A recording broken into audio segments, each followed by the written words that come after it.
Salut à tous et bienvenue sur TechSmart Atelier.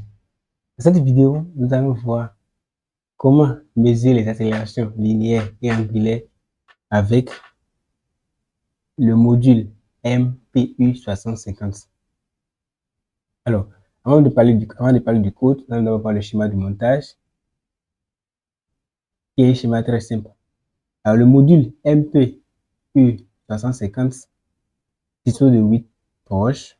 Ici, nous avons fait seulement 4 broches qui sont VCC, GND, le SCL et le STA. Alors, le VCC est branché à la branche VIN de l'ESP32. Le GND est branché à la branche GND de l'ESP32. Le SCL est branché à la branche 22 de l'ESP32. Et le STA est branché à la branche 21 de l'ESP32. Alors, moi, il est déjà fait. Vous pouvez le voir ici. Il est branché. J'ai bien branché mon module. Et l'USB est déjà connecté à mon ordinateur. La LED rouge le confirme. Nous allons maintenant passer au code. Alors, avant tout, nous allons configurer le toning. Et pour ça, il faut aller dans exécuter, configurer. Ici, on choisit un micro Python ESP32 et on valide. Alors, pour notre code, nous aurons besoin de la bibliothèque MPU6050 qui est disponible sur le net, sur GitHub. Et la bonne nouvelle, c'est que je l'ai aussi sur mon GitHub à moi, dans le lien de la description. Si vous allez sur mon GitHub, vous allez voir le dossier dédié à MPU350. Dedans, vous allez voir 3 dossiers. Il y a un qui contient le module. Et une fois ce dossier téléchargé, vous aurez le même dossier comme moi. Donc ici, nous irons dans Fichage, Fichier. Là, on amène directement sur mon bureau. Vous avez le dossier MPU6050 avec Go Python sur SP32. Ce dossier est disponible sur mon GitHub, donc pour le télécharger simplement. Et une fois dedans, nous irons dans le dossier. Il y a 3 dossiers. Il y a module, schéma et SRC. Donc, le module MPU6050 se trouve dans le dossier module. Donc, j'irai dedans. Vous avez bien ça. Je vais téléverser ça sur le SP32. Alors, si vous ne savez pas comment téléverser du code, bien une bibliothèque sur le SP32, j'ai fait une vidéo sur ça et c'est sur la chaîne. Allez regarder, vous allez bien comprendre. Donc, je vais faire clic droit, téléverser vers. Une fois cela fait, automatiquement, la bibliothèque apparaît sur mon USB32. Nous allons mis ici MPU6050. Maintenant, une fois cela fait, nous utiliser le module sans problème. Donc pour ça, je vais d'abord imprimer ceci. Voilà. On va maintenant expliquer le code. Le code est très simple. Une fois que vous avez téléversé la bibliothèque sur l'USB32, il faut l'importer. Pour ça, nous allons faire sur la première ligne. On importe la bibliothèque MPU6050. On importe après maintenant le module thème qui nous permet de manipuler le temps.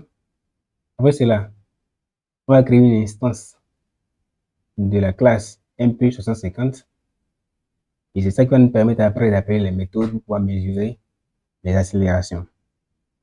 Donc ici, nous allons créer une boucle while pour effectuer plusieurs lectures. Maintenant, pour mesurer la vitesse, l'accélération plutôt est linéaire, c'est ça, il est nommé ici linéaire accel.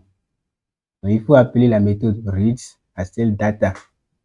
Cette méthode est déjà disponible dans la classe, donc il suffit juste de l'appeler mpu.read accel data et ça mesure l'accélération linéaire en mètres par seconde carré, bien sûr.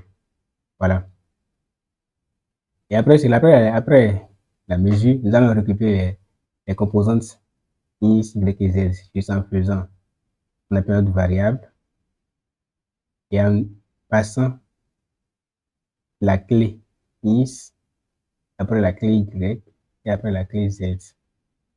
Voilà.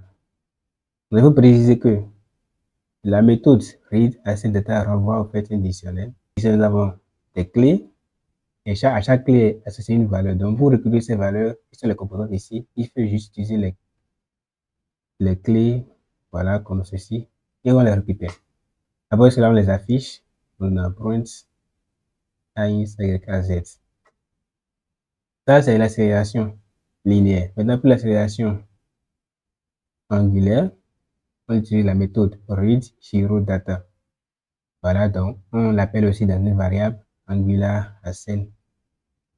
Et cette méthode aussi renvoie à un dictionnaire dans lequel chaque clé est associée à une valeur. Donc nous avons les clés X, Y, Z qui sont associées aux valeurs mesurées par notre module. Voilà, donc Angular Hassel de X permet de récupérer la composante X et ainsi de suite. Après cela, on les affiche aussi et on attend une seconde pour effectuer encore une nouvelle lecture. Alors, donc, nous allons exécuter le code. Nous allons d'abord laisser le poteau bord dans cette position. Nous allons voir ce que ça va renvoyer. Après, nous allons changer la position du poteau bord. Vous allez voir que la valeur va changer. Donc, je vais lancer le code. Donc, ça mesure les accélérations. Tellement rapide. Mais les valeurs sont quand même un peu les mêmes. Voilà, donc quand je vais changer la position, vous voyez que les valeurs ont changé aussi. Voilà. Donc, je vais encore changer la position, voilà. Et les valeurs changent. Donc, c'est ça. Et vous pouvez utiliser ce module sur une voiture, par exemple.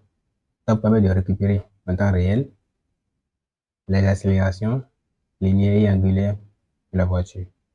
C'est très simple que ça. Une fois encore, je tiens à préciser que le code est disponible sur mon GitHub avec le module. Le lien est dans la description. Et si cette vidéo vous a plu, likez, commentez, partagez et abonnez-vous à Test Smart Atelier pour me soutenir et pour ne pas rater aussi nos prochaines vidéos. Et je vous dis à très bientôt.